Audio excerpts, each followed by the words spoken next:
Hey folks, welcome to this look at some of the newest changes in Worldographer 2025. We're still working through a number of new features that we want to have. So right now this is still a demo preview version, if you will. But we've got a couple of new things out over the past couple of weeks since the official crowdfunding ended. You can still back it late though, and so we've got a link below the video here to point you to that.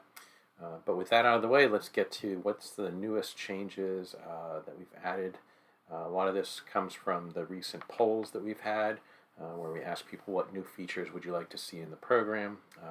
Especially we'll put that on the crowdfunding there for all the supporters to kind of help drive the direction of the product. So this is version 1.12. We actually had a 1.11 at release out yesterday. Saw a bug there with loading extra terrain that's on non-standard layers essentially, and so now that fix is in this 1.12 version.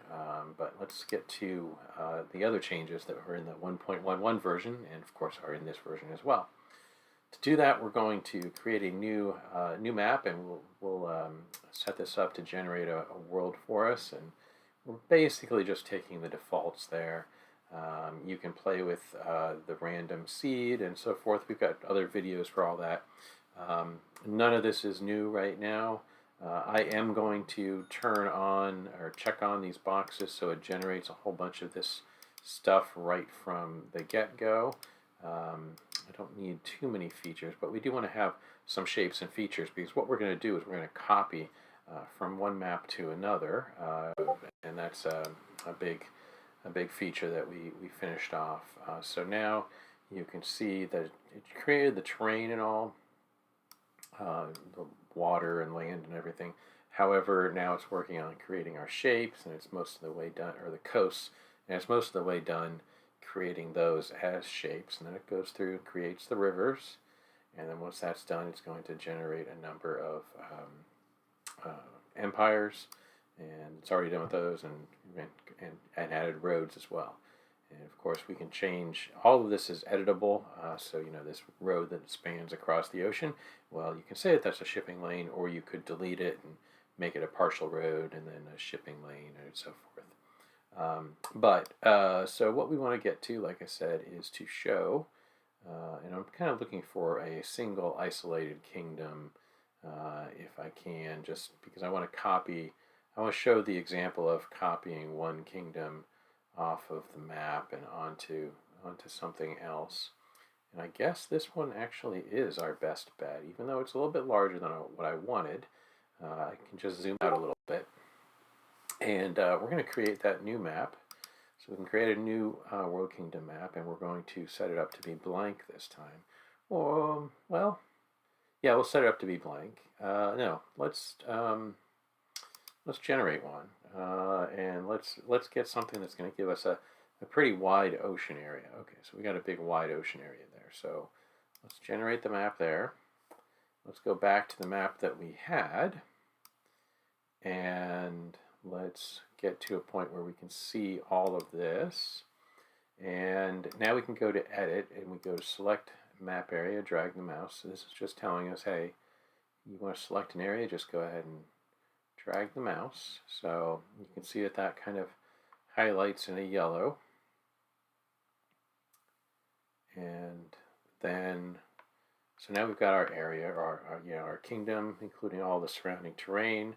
And we have options. So if we only wanted to copy the terrain, or if we only wanted the features or something, we could do that. We can cut as well, but I'm just going to do a copy. So I'm going to copy that. Now we open up our other map. We've got a big ocean here. We got a big ocean down here. I'm going to go here. I'll zoom out a little bit just so that we can see.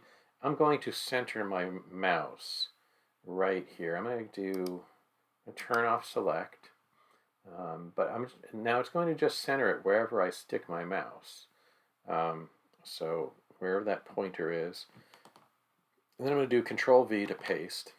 And you can see that this isn't quite aligned correctly. Our border shape essentially is shifted to the left a little bit. So I can just Control Z that I'm going to move my mouse, like a third of the way over here or something. And now we're a little bit too low. So I must have drifted a little bit lower. Still a little bit too low. So you just do a little bit of trial and error. There we go. So now we've got everything lined up perfectly like we wanted. And then, of course, we can go into the terrain, and, we can, everything is all fully editable is my point here. So I can take this ocean or this sea color stuff, and I can, fix that, and I can go to the shapes, and I can select a shape here, and try again. I can select the shape there and delete them and so forth in order to kind of fine-tune what we just pasted. So that's that's probably the biggest, at least most complex new functionality in the program in this 1.11 update. Some of the other stuff that we have going on here is our most recent poll of the crowdfunding backers was had the winning option was to add some new terrain types or new icons of terrain and features, and to then we've had a follow-up of which types of icons would you like, and folks voted for the classic World Kingdom primarily, although there was a fair number of people who wanted each of the other styles, but it was definitely like 50% was all about the classic World Kingdom, and then the other 50% was pretty much split evenly amongst the isometric World Kingdom as well as the battle mat and settlements. So we've started on some of that, and we've got a few terrain types that really didn't need any new icons. They're just new colors, and then we're reusing some of the backgrounds. For example, we've got this dead soil option. Now this was going back to the Mystara maps and finding examples and looking and seeing what other terrain types there might be that we might have missed the previous 5 times that we've been through it. So there was a dead soil. There's also a hardened clay option, and those obviously just use the same icon as this rocky desert. Another one that's reusing essentially the same icon is a tundra, which is using this same icon as the grasslands, although colored a little bit differently. We also tweaked some of these others, like this snowfields. We made a little bit of a darker color for the icon on it, so that it stands out a little bit better. But then we did do a couple of actually new terrain types, if you will. This was an all-new icon for kind of, I think it's a better, more varied-looking farmland. And so, you can use either one. So there's this. That was our randomness kind of kicked in over here. If we go to randomly use similar terrain kind of thing, it kicked on there. So if you might like that better than this other one that was showing cultivated farmland. And then we've got from my trips to Hawaii, we've got this cooled lava beds kind of icon if you've been out there, or I guess other volcanoes too, and see what that looks like. There you go. So we've got that. So I think that those are the new types of terrain. Then we've got a couple of new features as well. Let me actually look at my list. Oh, volcanoes. I'm sorry. So the volcano. So this is our volcano that we have already. Then we had a dormant volcano here. But we had used this icon for it. So we kind of switched to having an extinct volcano and a dormant volcano. So you've got kind of those 3 options. Again, going back to what some of the folks doing Mystara first edition D&D style maps have kind of adopted these conventions and symbols and so forth. So let me look at the list there, and that covers all of that. So let's switch over to the features, and the features, we've got a few new things as well. We've got this horse fair icon, which is a simple horseshoe. We've got a metropolis icon as opposed to a city, so now we've got a metropolis icon, which is similar to our capital icon that we've been using forever. But now the idea is that, maybe your capital isn't that big. Maybe it's only the size of a town. Well, then you can pick your town icon and override the color for it. And, pick this burgundy-ish dark red type thing. And you can use that there. Let's see. So the Horse Fair, the Metropolis, we've got a magic portal, which is this here. And if I turn off override color, the default color is this golden gold color. But if you need to make it stand out somehow, you can override that color as well. Then we've got a new waterfall icon. So let's bounce back over to the other map. Select. Okay. So let's look at one of our rivers, and let's find one that. Okay, so we got one. Wow. Okay. So yeah, let's just. I mean, we could really pick any of these. But so we previously were using just this line to denote a waterfall.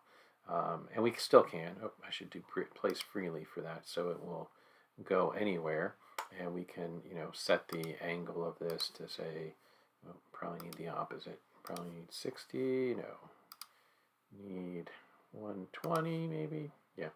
So if you wanted to say that there's rapids, you use this symbol, and the number, how close together and how many there are to kind of tell you all about the rapids.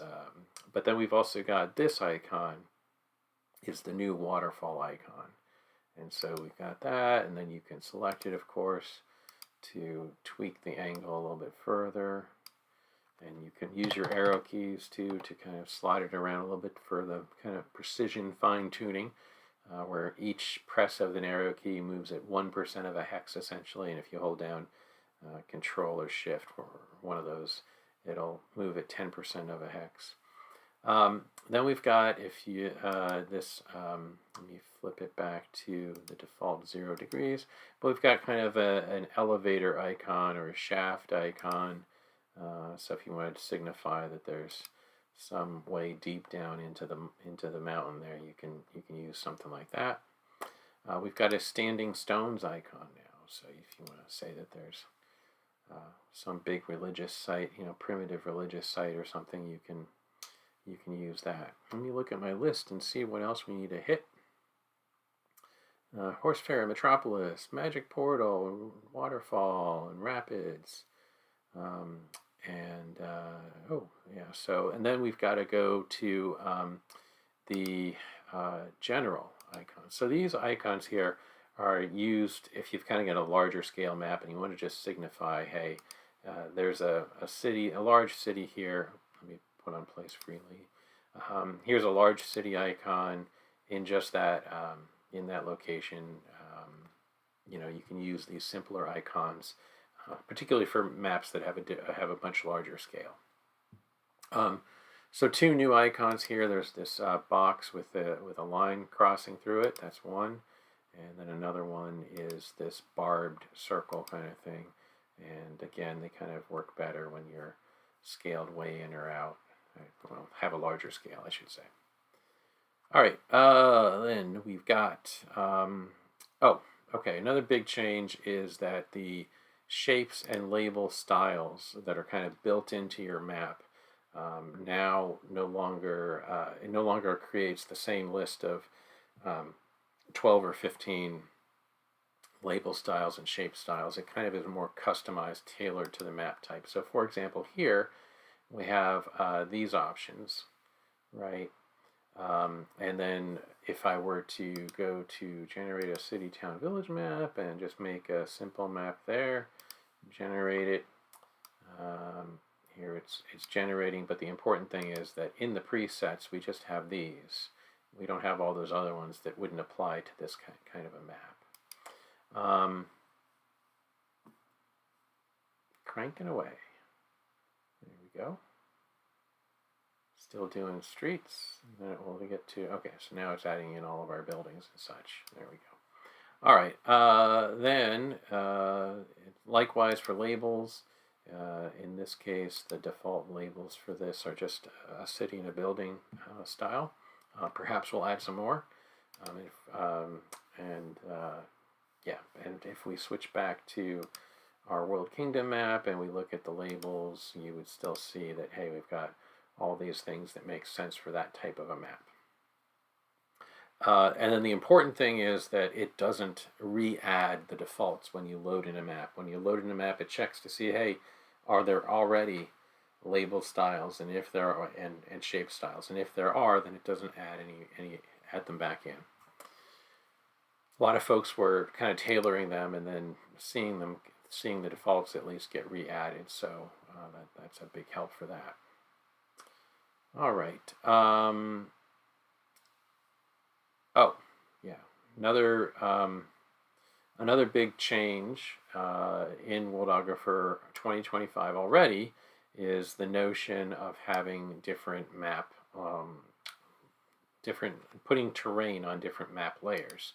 For example, I can turn off terrain land, and now I can then go to terrain, and I can kind of have like an underworld. You know, if I wanted to use some of these icons and set them up to be on the underworld, I can set them up to say below all, for example, or I can create a new layer for this sort of stuff, and I can have this stuff here, and I can have, you know, this showing that, hey, this is impassable here, and so on. You know, I can turn off these other layers as well to get rid of the other stuff. But so you can, and then you can turn these back on, and you don't see that. But then you want to go back to, you know, seeing that underworld, you seeing what's down there. You just turn a couple of these layers off, and you can do that. So having these map layers on, having terrain on other map layers was a big request that some folks have that are using the tool quite a bit. And the important thing now is that you can set this wide area working. So one of the bugs prior to version 1.11 was that wide area and flood fill were not working for these things. So if I wanted to say that there's some sort of oh yeah, where is it? Okay, so if we wanted to say that there's a heavy mushroom forest down here, we can do that. And then if I change my mind and I'm like, okay, I want it to be a light forest, I can do that. So that functionality is now in the tool as well. And then finally, there were a couple of other bug fixes. There's a bug fix where these new in version 1.09 or 1.10, we had introduced these color droppers to select a color from the map. So, for example, you can just do this. And those weren't getting initialized properly, or there were a couple of windows that didn't have them where they should have. So we've added that stuff back in. So that's a quick summary of the changes in version 1.12 as well as 1.11. Like I said, the only difference between 1.12 and 1.11 is really just that functionality related to or a bug fix on loading extra terrain. So we're going to have another release out in the next couple of weeks again. This time, my expectation is that we'll have more of the export functionality into the tool. A lot of folks, one of the first winning new features in the tool for the crowdfunding polls was to have a UVTT, Universal VTT format export from Worldographer. So we're going to have that, I believe, in the next update. Unless something, you know, sometimes things do run long. There's some unanticipated problems, in which case maybe it'll be a little bit longer, but we will definitely get to it and get it out there. As well as a few other fixes from our list and some other smaller new features as well. So please do download the demo, give it a good try, and if it's a good fit for your needs, then, you know, by all means come back into the crowdfunding page and make a late pledge to it. Thanks a bunch.